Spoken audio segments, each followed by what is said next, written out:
This is CGTN, China Global Television Network.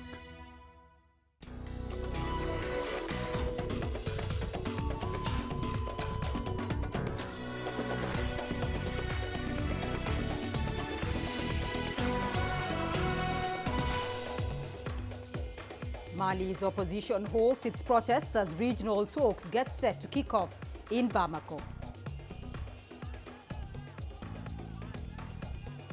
Egypt's parliament backs plans to send the country's troops to Libya. And we bring you the latest developments in the search for a COVID-19 vaccine.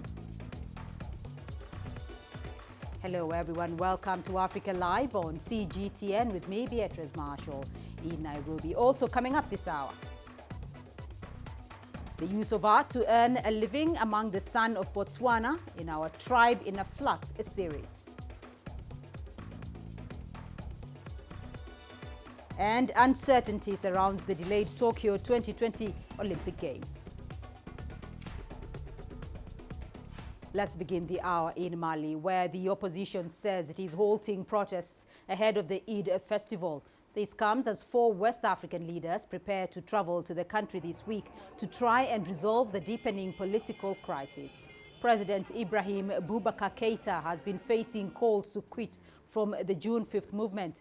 The opposition accuses Keïta of failing to revive the country's economy, tackle corruption, and end an 8-year jihadist conflict. So far, over 10 people have died in confrontations between protesters and security forces.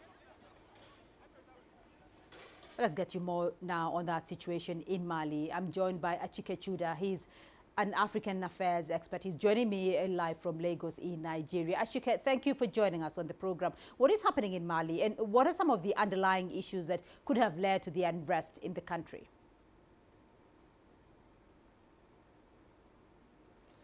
Well, obviously, there's a general belief or thinking in Mali that the government of the day, led by Keïta, the president, is not in a position to solve the myriads of socio-political, economic issues that are bedeviling that West African country. And he has been in power for, since 2013, and made a lot of promises to the people of Mali. Some of the issues, the issue of corruption, stemming the tide of corruption, improving on the economy, and then especially the rampaging or the ravaging war in parts of Mali, especially in northern Mali. For the past few years, he has not been able to deliver on any of, all of these issues, and so that in itself has precipitated all kinds of, crises in Mali, leading to the political cul-de-sac that that country finds itself in. And so the opposition, led by some religious bodies, Ahmed Deco, leading the group, and some civil society organizations have massed out to confront the government of the day, insisting that the president has to step down, has to resign. And so the ECOWAS has stepped in to try to bring some kind of stability to that country, made some proposals which the opposition has completely rejected. Of course, some of the underlying issues, this problem has been on for quite some time. 2012, the civil war broke out in Mali, the crisis of the economic crisis in Mali, leading to all kinds of insecurity with different belligerents coming into Mali. Now you have so many armed groups operating in Mali, making that region unstable. We also know about the environmental issues that have also degraded the Malian economy. So all of these things have constituted a potpourri of problems that the Malian president unfortunately has been unable to deal with. The high job situation in Mali, about 67% of the youths of Mali Malian citizenship is made up of. So let me just come to you, that Achike, in itself can constitute serious crisis if they are not meaningfully engaged within the economy. So I want to come to you and get a bit more of clarification on the efforts that are being made to stabilize Mali. And ECOWAS experts have proposed the formation of a government of national unity in that country. How viable is that? I think it is viable. I think under the circumstances, I think that is the only thing that that is needed to accommodate every sides of the political divide. And it is important that there is a broad-based consensus, because the reality is that if they accede to the demand of the protesters and ask the Keita to go, we must not forget the fact that Keita won an election. And the last parliamentary election itself that took place, which the opposition has rejected, his party also did well. So what that means is that there is a groundswell of Malians who are in support of this president. So if you want to isolate him from the politics of Mali, if you want to alienate him, from what is the political development of Mali at this critical point in time, you're going to end up disenfranchising a lot of Malians who are also not going to be happy. So we're going to come back to the same situation where a new group of people, take over the politics of Mali, while you have people from the outside also looking for a way to displace them. So it's a vicious cycle that will continue.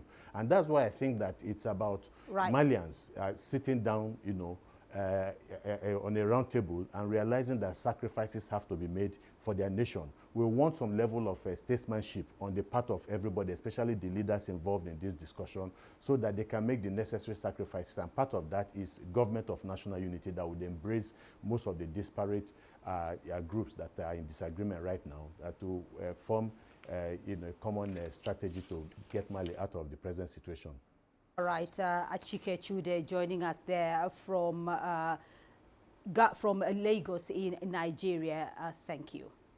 Well, Ethiopia, Egypt, and Sudan will participate in a virtual mini-summit on Tuesday that has been organized by the African Union to discuss the escalating row over Ethiopia's giant hydro dam on the Nile. The talks will be chaired by South African President Cyril Ramaphosa.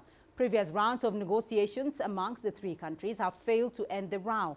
The standoff involving Ethiopia on one side and Egypt and Sudan on the other was heightened after allegations that Ethiopia had started filling the controversial dam with water from the Blue Nile. Egypt and the Sudan have raised concerns over a possible reduction of their share of the waters of the Nile. Well, here is CGTN's Robert Nagila with a background on that standoff over the Ethiopian Grand Renaissance Dam. The Nile, the world's longest river that serves as a crucial artery for water supplies and power generation to the so-called Nile Basin countries: Tanzania, Uganda, Rwanda, Burundi, the DR Congo, Kenya, Ethiopia, Eritrea, South Sudan, Sudan, and Egypt. Its main tributaries, the White and Blue Nile, converge in Khartoum before flowing through Egypt and into the Mediterranean Sea. But a long-running dispute between Egypt and Ethiopia over the use of its waters is threatening to spark a conflict. Ethiopia is constructing a $5 billion Grand Ethiopian Renaissance Dam, which is about 70% complete and is expected to generate power for Ethiopia's 100 million people. Egypt is concerned the project will restrict its already scarce share of water from the Nile. About 90% of Egypt's irrigation and drinking water comes from the Nile. Cairo says its rights to the river are guaranteed by treaties signed between 1929 and 1959 by the British colonialists. Egypt wants Ethiopia to agree to release a minimum of 40 billion cubic meters of water from the dam annually. It's also calling for the reservoir to be filled over a 7-year period. Ethiopia, for its part, says at its peak, the dam will generate more than 6,000 megawatts of electricity and plans to fill it in 4 years. Egypt has held talks with Ethiopia and the Nile Basin countries for years. But those talks came to a bitter halt in October, the third time they've broken down since 2014. Attempts by Russia to mediate between the two on the sidelines of the Russia-Africa summit bore no fruit. And now, the United States has offered to referee the talks through the U.S. Treasury, scheduled to begin on Wednesday in Washington. Robert Nagila, CGTN, Nairobi, Kenya. A study published in the medical journal The Lancet on Monday shows a phase 2 trial of a Chinese vaccine is safe and induces an immune response. The medical experts say the latest trial adds further evidence of producing an immune response in a large population and is an important step in evaluating the vaccine.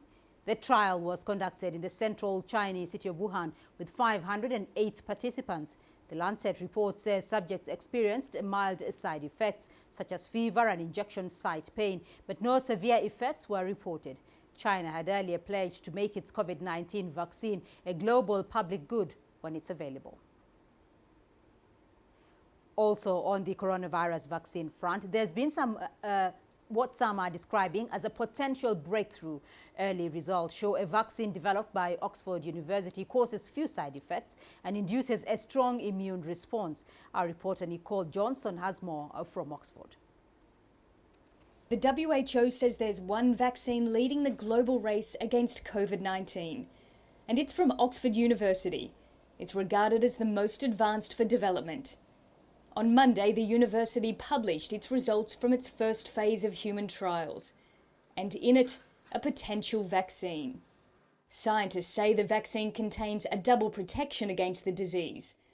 Not only does it produce antibodies, which are the immune system's natural response, it also produces T cells, which directly kill virus-infected cells. Well, I think there's increasing evidence that having a T-cell response as well as antibodies could be very important in controlling COVID. We see people who've recovered from a COVID illness who have essentially no measurable antibodies, but do have T-cells. So the guess there is that the T-cells have been important in helping them to clear their infection. Due to falling rates of COVID-19 infection in the UK, the vaccine has also been shipped off to volunteers in Brazil and South Africa, where it now enters the crucial Phase 3 of testing. Today, Oxford University has announced British Prime Minister Boris Johnson says the UK is also buying vaccines being developed in Europe in case the Oxford one doesn't work. In all, a total of 200 million doses of vaccine are on order. Obviously, I'm hopeful. I got my fingers crossed, but to say that I'm 100% confident that we'll get a vaccine this year or indeed next year is, alas, just an exaggeration. We're not there yet. One of the debates underway is whether there should be a vaccine challenge. 200 leading scientists have called for volunteers to be vaccinated and then injected with the virus to find out if the vaccine works. They say this will save time because the volunteers won't have to encounter the virus naturally. Dr. Ellie Cannon has been injected with the trial Oxford vaccine, and she's not convinced giving people coronavirus is the best way to get a vaccine quickly. I think we have to be careful to assume that exposing people to COVID-19 is going to speed up the vaccine process, because actually part of the slowness of a vaccine process is safety. It's not just does it work, but also is it safe? What are the longer term side effects? So I'm not even sure that would speed up the process. In the meantime, British pharmaceutical company AstraZeneca is already manufacturing the Oxford vaccine, ready to roll it out if and when it gets the green light. The world is waiting and hoping it's soon. Nicole Johnston, CGTN, Oxford. The World Health Organization says the rise in coronavirus cases in South Africa should be a warning to the world to strengthen surveillance. The Southern African nation has seen a massive surge in COVID-19 cases, with over 13,000 cases reported on Saturday. South Africa now has the 5th highest number of coronavirus cases globally. Botswana, Kenya, Zambia and Zimbabwe have also been registering a spike in the viral infections recently. The World Health Organization Director General Tedros Adhanom Ghebreyesus says indigenous communities in sub-Saharan Africa and the Americas are highly vulnerable due to poverty and poor health systems.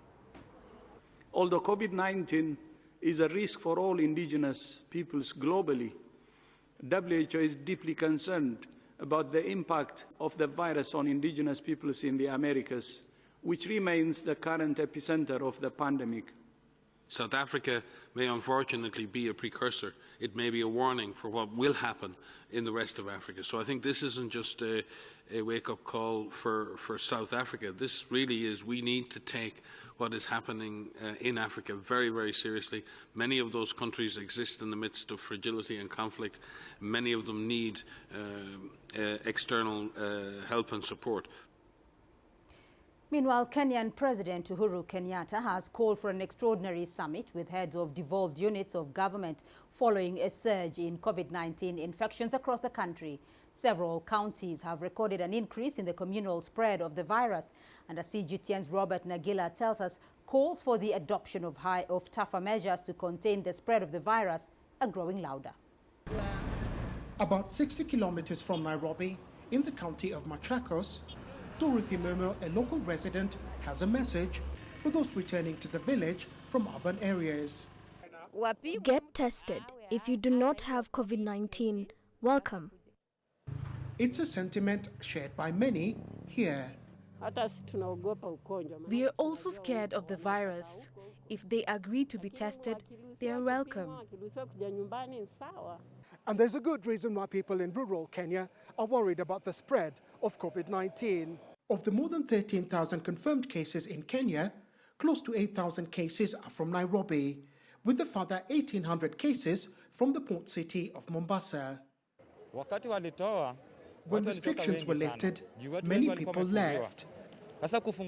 This bus operator tells me, and many more are still leaving. At the country bus station in downtown Nairobi, buses leave for the countryside packed, returning empty.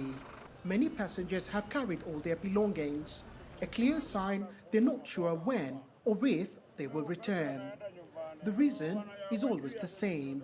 I lost my job because of COVID-19. I am going back to the village to see what I can do. There is no work in Nairobi. At least back home, I can farm and make something. The government says at least 3 counties witnessed a surge in positive cases in recent days. Communal spread of the virus has been reported in 44 of the country's 47 counties. President Uhuru Kenyatta has convened an extraordinary summit this Friday to review the containment measures. Many, like Dorothy, will be hoping their concerns are addressed at this summit. Robert Nagila, CGTN, Nairobi, Kenya. And we still have more news for you here on the program. Don't go away.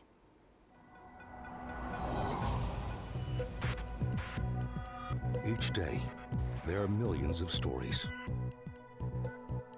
Each one can open new perspectives, new possibilities. Wherever you look, we are there to see, discover, explore. We put the pieces together to find what really matters to you, all around the world, all around the clock. Our reporters are at home across the globe. From our headquarters in Beijing and production centers in Washington, Nairobi, and London, China Global Television Network. Stories from across the globe, reaching people across the globe. CGTN. See the difference.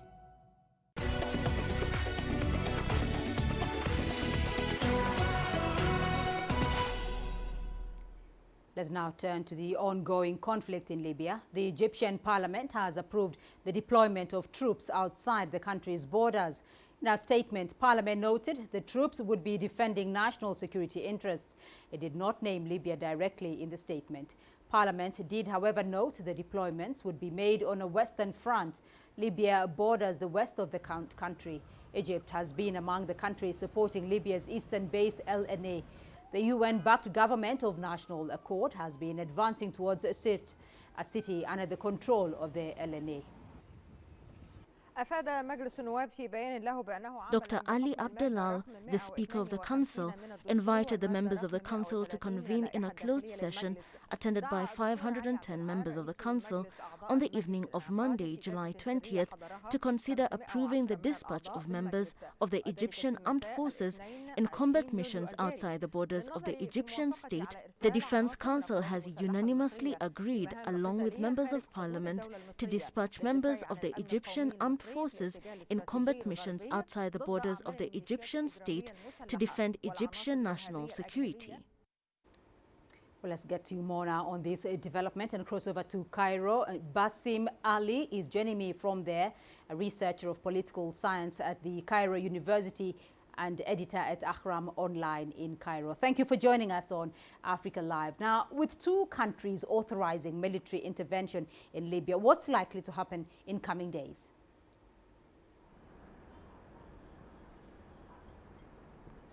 What's likely to happen in the coming days is that the Turks would continue to send thousands of Syrian fighters, armed fighters, militants in fact, to the Libyan territories as part of their preparations for the reported campaign that they are planning to do in Sirte and Al-Jifra. Meanwhile, the Libyan National Army has stated repeatedly that with the Egyptian support, they are prepared, whether in terms of naval, ground, or aerial means, for any Turkish operation on Sirte and Al-Jifra that might happen in the few coming days, as it has been reported by international media in the past days. So what's happening, in fact, is escalation.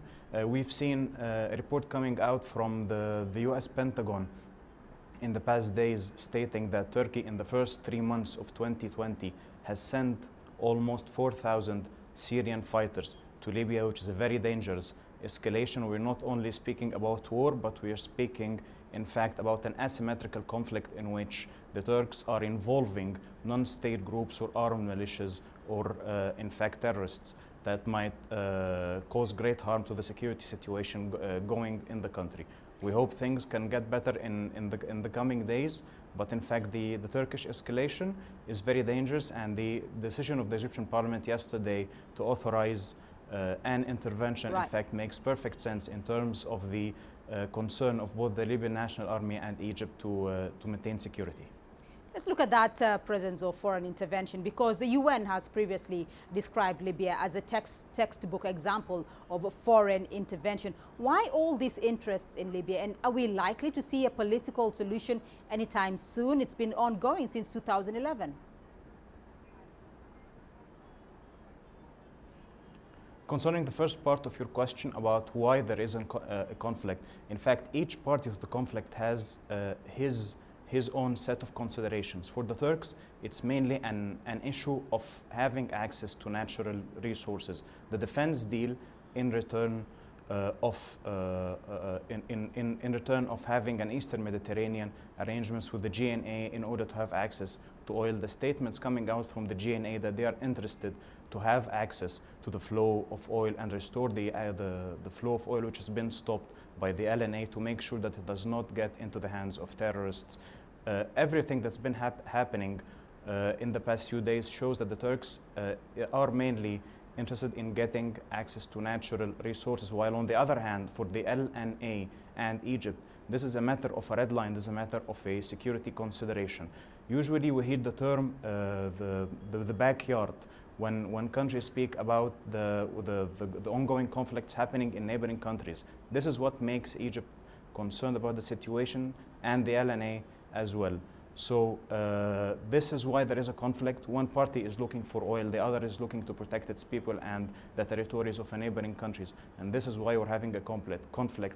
Concerning the other part of the question about whether there would be a political solution, I think Libya needs an inter-Libyan deal in which all parties can sit together and make a political arrangement for the future that involves a new constitution, elections, rebuilding of state authorities on unified basis. If that is not provided, I think it's very hard for Libya to reach a political solution in the short run. But if there is a chance for this, so I think the Libyans have should be in fact very optimistic about their political future, because I think with the political arrangement in place and state building process moving forward, everything will develop in the right manner. All right. If provided. Basim Ali joining us there from Cairo in Egypt. Thank you. The United Nations has started relocating hundreds of South Sudanese in northern Uganda after ethnic clashes broke out in a refugee settlement. 3 people have died and over 700 others were displaced following the fighting. CGTN's Hilary Ayesiga reports. Tensions remain high at Palorinya refugee settlement in northern Uganda. The Uganda police and the army have been deployed to restore calm. The recent violence among refugees erupted over theft of crops. The UN Refugee Agency is now offering a safe haven for refugees affected by intercommunal violence and is trying to promote reconciliation through refugee community leaders. They blame the spike in violence on the COVID-19 pandemic, which has affected the livelihoods of many refugee families. People have lost whatever little opportunities, livelihood opportunities they had. They have lost or already utilized whatever saving they might had. Now they don't have any jobs to support their families, their gardens, and this hunger or, access to food, feeding their families. This is another contributing factor that has, led to the theft of the food, which actually triggered these clashes. Uganda is home to over 1.4 million refugees. South Sudanese refugees account for 65% of that figure. The UN Refugee Agency is now appealing for more resources so that they can support the refugees. UNHCR needs $28 million immediately to continue the current level of its operation. And if we don't receive that anytime soon, we might be forced to scale down the current level of operation. And with this kind of support, they hope to ease tensions in refugee communities. Hilary Ayesiga, CGTN, Kampala, Uganda. For the first time in decades, Sudan's non-Muslims will be allowed to drink alcohol. This follows a raft of reforms that come as the country moves away from the strict Islamic laws entrenched during the rule of former President Omar al-Bashir. Sudan's transitional government is also banning public flogging. CGTN's Patrick Oyet got reactions to the reforms from the South Sudanese capital of Juba. Walid Laid has lived in South Sudan since the country gained independence in 2011. The 40-year-old says he opted to leave Khartoum because he had no hope that change would ever come to Sudan during his lifetime. Walid says he has faced lots of challenges in South Sudan, but still life here is better than in Sudan under former President Omar al-Bashir. There are people who call you names. It feels so bad to be called a foreigner when at one time we were people of one country. But still, life here is better than the kind of restrictions and arbitrary arrests by security personnel under the former regime in Khartoum. I am living happily here. 1 year and 3 months since the overthrow of former President Omar al-Bashir, Sudan's new government has banned female genital mutilation. Women no longer need permission from a male relative to travel with their children, and people are now free to convert to other religions from Islam, which was previously a crime punishable by the death penalty. The amendment of the law is very good, because the problem in Sudan was that the law only favoured Muslim men. Everybody else did not have rights. A woman did not have a voice. She could not even marry a man of her choice, because as a Muslim, a woman could only marry a Muslim. But the current change in the law is the beginning of opening up Sudan to the rest of the world. There are also reforms to the security sector. The General Intelligence Service, which was known as the National Intelligence and Security Service, no longer has the power to arrest and detain people, but solely to gather intelligence. One lawyer, however, says more still needs to be done. I would have preferred that they revoke the entire amendment of the criminal law which was imposed in 1983. By that time we called Qawanin December, laws of December. The new government has also agreed to cooperate with the International Criminal Court, repealing the criminal law provisions that prevented cooperation with the court. Non-Muslims are free to consume alcohol, something that some members of the Islam faith say they are not happy with. Walid Laid says he is now planning to return to Sudan to visit his relatives for the first time since he left almost 10 years ago. Some legal experts say authorities still need to tackle other problematic laws, including repealing the crime of adultery, ending corporal punishment, and ratifying key international treaties like the Convention Against Torture and on elimination of all forms of discrimination against women. Patrick Oyet, CGTN, Juba, South Sudan. You're watching Africa Live, still ahead on the program. Police launch a probe into alleged money laundering at Zimbabwe's leading mobile phone operator. And Nigeria targets to slash the cost of internet data in the country by 2025. Africa is the nexus of enterprise, and global business will tell you why it matters. From the mega investment projects to multi-billion-dollar mergers and acquisitions. Africa today collects, just in terms of revenues from taxes alone, $545 billion a year. If you take 10% of that and you devote it to the energy sector, problem solved. All this on Global Business, weekdays at this time on CGTN.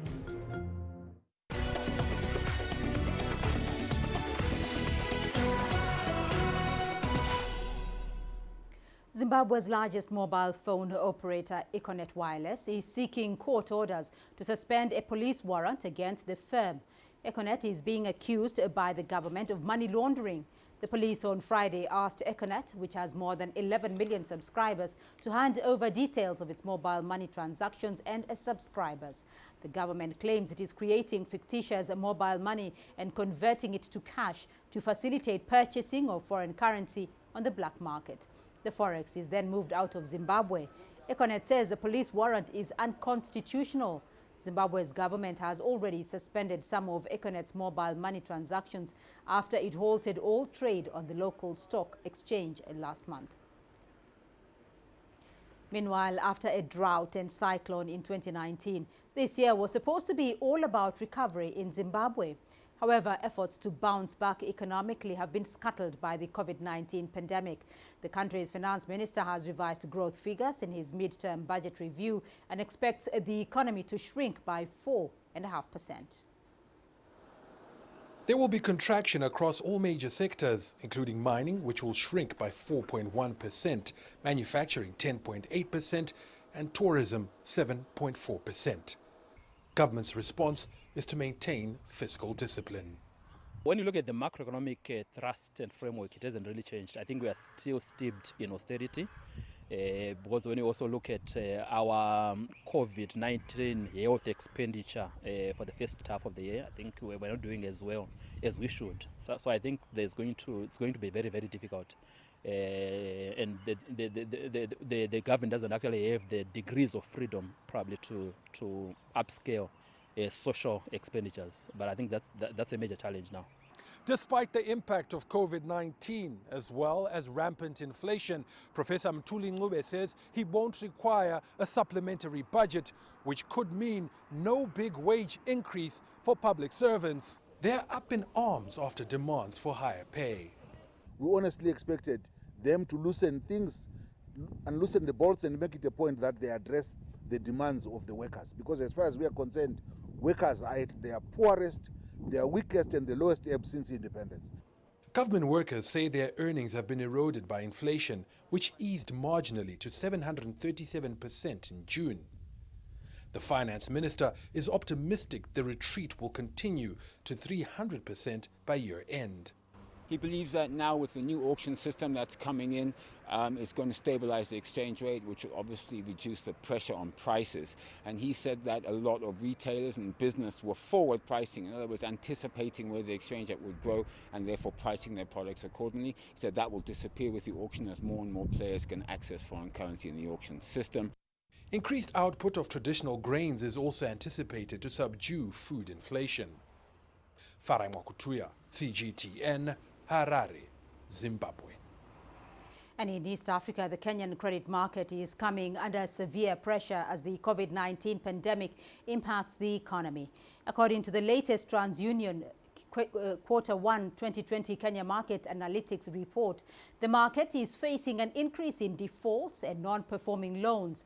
The report showed an increased demand for trade, mobile and personal loans in Q1 2020, with the total number of loan accounts increasing by 21% from $1 million in Q4 2019 to $1.2 million in Q1 2020. Approximately 92% of accounts opened were mobile loans, with more than 40 mobile loan lenders active in the Kenyan market. However, there was a sharp decline in new business loans despite the repeal of the interest cap in November 2019. TransUnion's data showed just 27,000 new business loans in Q1 2020, down from 58,000 in Q4 of 2019. The Nigerian government plans to halve the cost of data and internet services in the next 5 years. The move is set to fully digitize Africa's biggest economy. It will also see roughly 180 million Nigerians have access to broadband internet services by 2025. With more on this, here's CGTN's Deji Badmus. Right inside this hall, Nigeria is trying to walk the talk on its plan to fully digitalize its economy in the next 5 years. It's a training for journalists to prepare them for the coming digital economy. A similar training is being done for farmers, traders and many more groups, including rural dwellers. Spearheading the ambitious digitalization drive is the country's Minister of Communication and Digital Economy. We are targeting 180 million Nigerians to have access to broadband by 2025. This is part of promoting digital economy. With that broadband plan, our target in our rural areas is a minimum of 10 gigabit per second. In urban cities, up to 25 MB per second, a minimum of that. And we are targeting that by 2025, the penetration of broadband, we want to achieve a minimum of 70%. Nigeria's current broadband penetration is at about 40%. And without driving that figure up, the country's digital economy initiative would only be a pipe dream. Government has to provide the enabling environment. Investors need to be welcome. We need to ensure the stability in our currency. We must overcome this problem of this pandemic. I think with all things being equal, we should be able to achieve 80% penetration in 5 years. But cost is a key element to achieving that penetration and making the digital economy initiative a reality. The cost of internet service in Nigeria is still very prohibitive and far beyond the reach of the estimated 82.9 million Nigerians who live in poverty. The government says it hopes to cut internet cost by half within the next 5 years. It's already cut down on the cost of right-of-way, making it easier for operators to deploy their infrastructure. Governments of many states have reduced right-of-way significantly. In some cases, some are taking it down to as low as 0. With these efforts, collectively with what the government in the center is doing, we think it will reduce the cost of deploying infrastructure. We want to ensure that the data you purchase for 10,000 naira, by then it could not be more than 3,000 naira. And that is why we are making all this intervention so that unnecessary spending by operators will not be done. Government will provide security for the infrastructure. Right of way is almost free now. So these are the complaints that why the price is high. Nigeria's dream for digital economy is one where most of government businesses would go digital, thereby cutting the cost of governance and ensure more openness and transparency in government. The private sector is already ahead of the government in the digital space, but the outbreak of the COVID-19 pandemic has now forced the government to quicken its pace on the country's digital economy initiative. Deji Badmos, CGTN, Lagos, Nigeria. Shanghai's Oriental Pearl TV Tower has launched a summer nightlife festival. It includes a night market, a light show, and 20 product debut shows. Shang Hui was there and tells us more. Starting to date, visitors are able to taste cuisine from around the world at this night market at the base of Oriental Pearl TV Tower. It's my first time tasting delicious food while enjoying the night view of Lujiazui. I hope the epidemic will be over as soon as possible so that more people will get to see the beauty of Shanghai's nightlife. The shopping program Oriental CJ will broadcast live streams every night in this specially designed bubble house to attract more online customers. Inside the tower, visitors are keen to take in photos of the Impression Light Painting Gallery. The gallery features 52 pieces using space illusion, light and shadow effects, as well as 4D technology. This immersive art exhibition is so different than what I saw in Xiamen City because I can walk into Van Gogh's paintings and really involve myself in it. It feels more abstract. I chose to come on a weeknight because there are fewer visitors. The epidemic prevention measures here are quite strict. The Ministry of Culture and Tourism has lifted restrictions on cross-provincial group tours. Local travel agencies have launched various options. We want to show the Oriental Pearl Tower's diversity, since diversification and inclusiveness are characteristic of Shanghai. Shopping malls and businesses in Pudong are launching night events to attract business as the city government encouraged night fairs to help the economy. According to a report by Ali Research, the research arm of Alibaba, night spending in June jumped 10% from May. The spending matched that from June 2019. Zhang Yue, ICS for CGTN, Shanghai. And we still have more news for you here on the program. Here's what's ahead.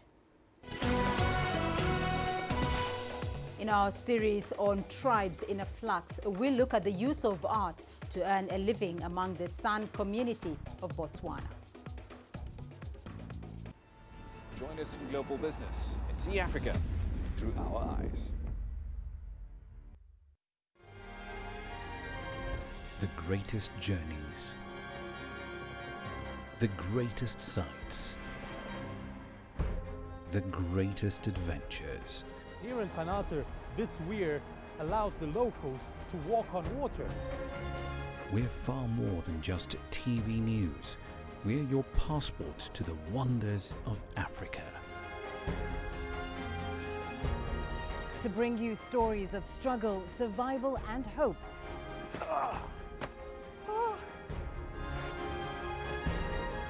So let's explore.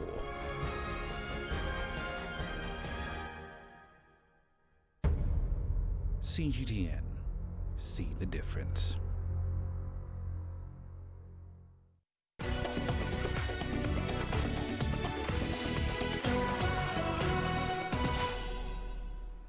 Animals, a free movement, and empty homes. Jan and Nsitsa Zase paint about this to depict how life used to be for the San people before some aspects of their living were declared illegal in Botswana. In part 2 of the San series on CGTN Africa's Tribes in a Flux, we look at the use of art to cope and earn a living.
chuta or karkumati hun kamakuru sirisira urkanaka kakumati kuyuku ngatir kama sirisiri kata kika ini kuyu kamar ini abo arakuru apuri akama masaru merkuru nakai kata yaku ini najihuji kama cara jihuji khatang kuhana kamu kuante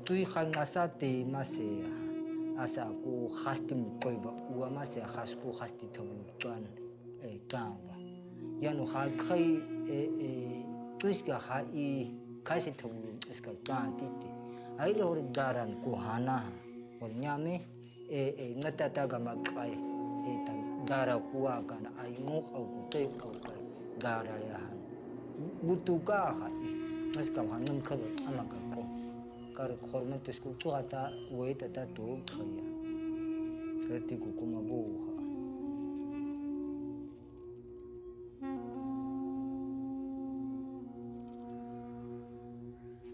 ha tira tum tama khora ko ini kana kai tuan kana kai khas ko skole kana khabe ko do ko ka che ko tuan ha ka men ka mar tum tama ra ko ini gasa ko ini gasa bor ku tu ini ra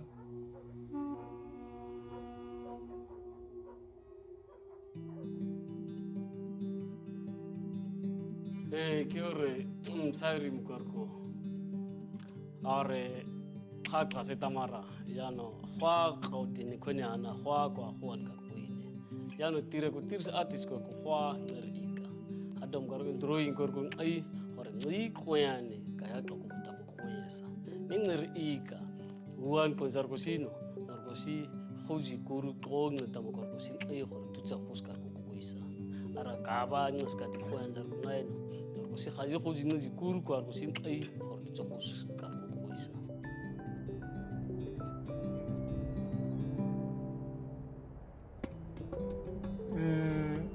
Almost being arco anuar corco negatriz como se macheca totasa no cago ta cuesta de can ni ngaka na ni quizás se tica ngaka na ni khuha uta mane khaner khaku sa na me tota quizás era kurs kaisa kamer khaku ne kui hanata cuesta ain cosa kana ain cosa ar amaho meni kweni twa khabu yana umar kurku koi waran khasus sarkubuti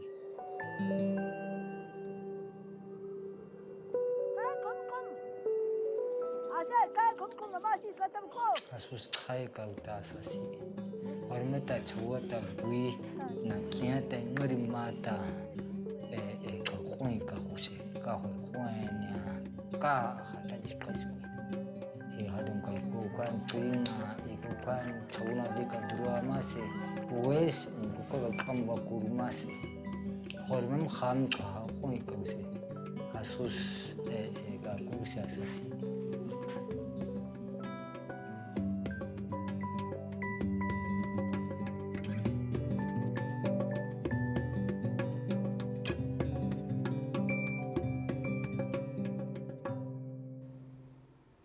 And your sports news coming up next. Here's what's ahead. Uncertainty surrounds the delayed Tokyo 2020 Olympic Games, almost a year to rescheduled start.